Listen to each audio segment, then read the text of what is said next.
Hello student, today we will study the income method of estimating the national income. Students, total 3 methods है national income को estimate करने के। सबसे पहला method जो हमने देखा है वो वैल्यू एडिशन मेथड है, प्रोडक्शन मेथड है।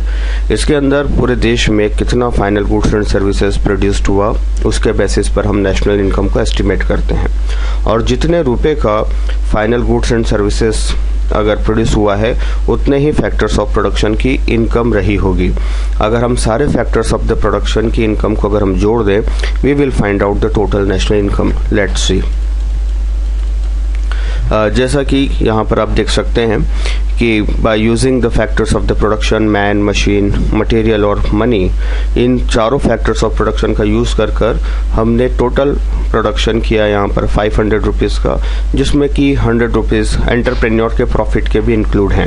इस तरीके से total value addition, total production economy में होता है 400 plus 100 rupees profit equals to 500 total production. Now ये सारे अगर इस पूरे value of the goods and services को हम डिस्ट्रीब्यूट करते हैं among the factors of the production, तो 100 मैन को जाता है, 100 मशीन, 100 मटेरियल, 100 मनी और 100 एंटरप्रेन्योर के पास जाता है। तो हम सारे फैक्टर्स ऑफ प्रोडक्शन की अगर इनकम को जोड़ दें, then also we can came to know the value of national income, the value of final goods and services. तो हम एक बार फिर से देख लेते हैं। अगर हमारी इकोनॉमी में टोटल 500 रुपीज़ का प्रोडक्शन होता है और वो 500 रुपीज़ हम इक्वली डिस्ट्रीब्यूट करते हैं फैक्टर्स ऑफ प्रोडक्शन को in terms of their factor income, तो मैन को मिलता है 100 रुपीज़, मशीन को 100, मटेरियल को 100, मनी को 100 और 100 रुपीज़ जो बचता है it will be the part of profit of entrepreneur. So इस तरीके से सभी फैक्टर्स ऑफ प्रोडक्शन की इनकम को जोड़कर भी हम टोटल प्रोडक्शन या फिर टोटल नेशनल इनकम को पता कर सकते हैं।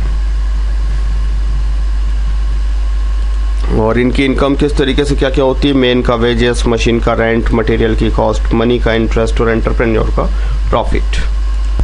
सो इनकम मेथड से नेशनल इनकम को एस्टिमेट करने के लिए सबसे इम्पोर्टेंट स्लाइड है, जिसके थ्रू आप सबसे पहला आइटम जो आइडेंटिफाई करेंगे वो है net domestic product at factor cost. ये net domestic product at factor cost को निकालने के लिए आपको 3 फैक्टर इनकम को आइडेंटिफाई करना है। 3 फैक्टर इनकम में सबसे पहली फैक्टर इनकम आ रहा है COE, compensation of employ. Compensation of employ का मतलब है कि जितने भी लेबर्स हैं, जितने भी फैक्टर्स ऑफ प्रोडक्शन मेन है हमारे देश में, जितना भी फैक्टर ऑफ प्रोडक्शन मेन है उसको हमने कितनी वेजेस, कितनी सैलरीज, कितना रेम्यूनरेशन दिया है वो पता लगाना। मतलब कि वेजेस और सैलरीज हमने कितना दिया, because it is the factor income of man.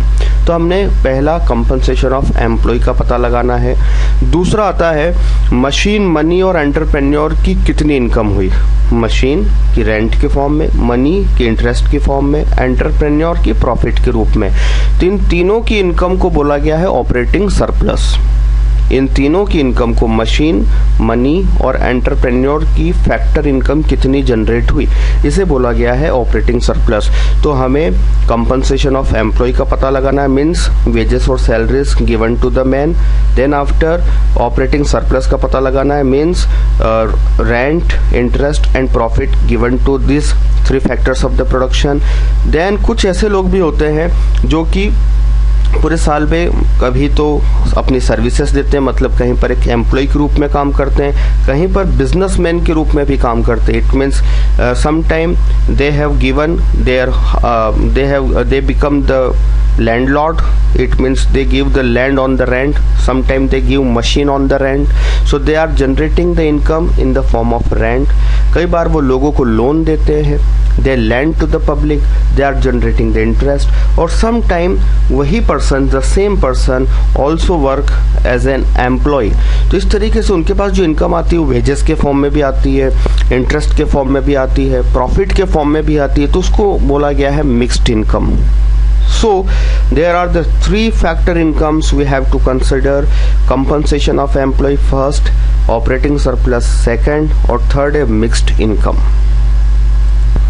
तो फिर ये कंपनसेशन ऑफ एम्प्लॉय जो सबसे पहला फैक्टर है मैन, उससे रिलेटेड है। इसके अंदर क्या क्या आता है? इसके अंदर जनरली आता है पेमेंट मेड इन कैश, जो हम कैश में किसी को पेमेंट करते हैं उसकी सर्विसेज के अगेंस्ट में। मान लिया जाए किसी हमारे देश में जितने भी मजदूर काम करते हैं, पर्सन काम करते हैं, तो उनको सैलरी मिलती है कैश में, तो वो वेजेस और सैलरी हम यहाँ पर डेफिनेटली कंसिडर करेंगे।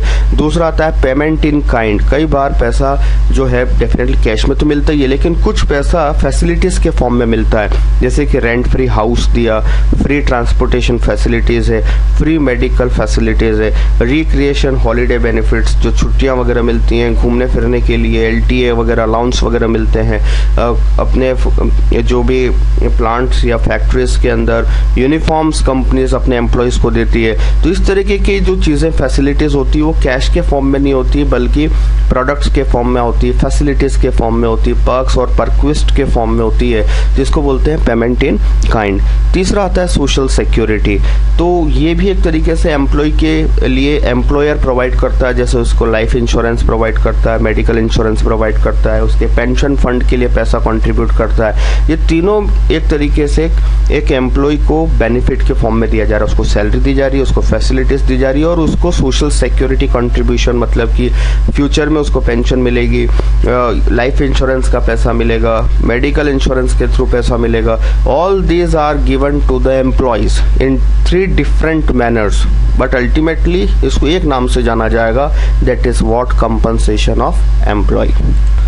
सो the second factor income, it is what the operating surplus. और ऑपरेटिंग सरप्लस जो ये है 3 फैक्टर्स ऑफ प्रोडक्शन की कंबाइंड इनकम है, जो कि मशीन, मनी और एंटरप्रेन्योर 3 फैक्टर्स ऑफ प्रोडक्शन की 3 इनकम्स, मतलब मशीन के लिए रेंट, मनी के लिए इंटरेस्ट और एंटरप्रेन्योर के लिए प्रॉफिट, इन तीनों की इनकम को ऑपरेटिंग सरप्लस बोला गया है। तो मशीन के क्या क्या इनकम हो सकती है? जैसे मशीन को हम हायर कर सकते हैं, या मशीन को हम टोटल प्रोडक्शन प्रोसेस में जो यूज कर रहे हैं तब उसकी हम कैसे पता करेंगे कि इसका कितना कंट्रीब्यूशन था? तो we will charge the rent amount. हम एस्टिमेट करेंगे कि how much rent should be given to the machine, या what is the rent charge by the machine owner. तो मशीन का जो ऑनर है प्रोडक्शन प्रोसेस में अपनी मशीन को दे रहा है, तो definitely we will allocate money to the machine, we will give the money to the machine for their factor services, it is for the rent. Sometimes the machine is of technical nature, कोई उस machine को share नहीं करने देता है या उस technical knowledge को शेयर नहीं करने देता है, तो for that we have to give the royalty also. हमें कई सारे ऐसे इंजीनियरिंग गुड्स को हम यूज करते हैं to produce the consumer goods, against those goods we have to give the royalty. तो इस तरीके से अगर हम टेक्निकल, जैसे कि in our country automobile industries are purchasing the engine by paying the royalty, जो पर्टिकुलरली इंजन्स का यूज़ करते हैं बाइक बनाने में, कार बनाने के लिए, तो we are giving the royalty to their main manufacturers. Second आता है money. When we are getting the money from the bank we have to pay the interest, it is the factor income of money, it is the factor payment for the money. Third आता है entrepreneur. Ultimately जो भी businessman होते हैं, they are bearing the risk to do all this things, so for what they are doing all this things, just they want to earn profit. तो जो कुछ वो प्रॉफिट कमाते हैं ये उनकी फैक्टर इनकम है। एंटरप्रेन्योर भी एक फैक्टर ऑफ प्रोडक्शन है, जो सारे फैक्टर ऑफ प्रोडक्शन को अरेंज करता है, ऑर्गेनाइज करता है, बेस्ट पॉसिबल यूटिलाइजेशन करता है और प्रॉफिट कमाता है। प्रॉफिट में से ही कुछ पैसा वो शेयर होल्डर को बांटता है, it is called the dividend. तो डिविडेंड अगर उसने बांटा है शेयर होल्डर को, it will be the part of profit, वो प्रॉफिट में से ही बांटा है। तो आपको ध्यान रखना है कि कभी क्वेश्चन के अंदर डिविडेंड दिया गया है तो भी वो एक तरीके से एंटरप्रेन्योर की इनकम का ही पार्ट था। अनडिस्ट्रीब्यूटेड प्रॉफिट, कई बार कंपनी एंटरप्रेन्योर प्रॉफिट नहीं बांटते हैं, वो अपने प्रॉफिट को अपने पास ही रखते हैं ताकि वो री इन्वेस्ट कर सकें, अपनी कंपनी को एक्सपांड कर सकें। तो अनडिस्ट्रीब्यूटेड प्रॉफिट भी एक तरीके से प्रॉफिट का ही पार्ट है, वह प्रॉफिट ही है। कॉर्पोरेट टैक्स, जैसे कि इनकम टैक्स दिया जाता है वैसे ही हर कंपनी कॉर्पोरेट टैक्स देती है, और टैक्स हमेशा प्रॉफिट में से ही दिया जाता है। Every time the tax is paid by the out of profit. So ये सारे प्रॉफिट के एलिमेंट्स है, profit, dividend, undistributed profit and the corporate tax. Third factor of income जो मैंने आपको बताया था, that is the mixed income. It is the mix of somewhere compensation of employee or somewhere as the operating surplus. It means sometime a factor may be considered as a main, or sometime the factor may be considered the entrepreneur or machine or anything else. तो कई बार हमारी जब income एक mix form में आ रही है, हमारी income house के रेंट के थ्रू भी आ रही है, हमारी इनकम इंटरेस्ट के फॉर्म में भी आ रही है, हमारी इनकम सैलरी और वेजेस के फॉर्म में भी आ रही है, इस तरह की इनकम को बोला जाता है मिक्स्ड इनकम. तो इनकम में be of three types: compensation of employ, second operating surplus, and third is the combined of this compensation of employ plus operating surplus equals to mixed income. तो वैसे तीन तरह की इनकम को हम जब जोड़ते हैं तो अल्टीमेटली हमें निकल कर आता है net domestic product at factor cost. ये बिल्कुल ध्यान रखना है आपको कि इनकम मेथड से जो हमें नेशनल इनकम का एग्रीगेट पता चलता है वो कहलाता है net domestic product at factor cost.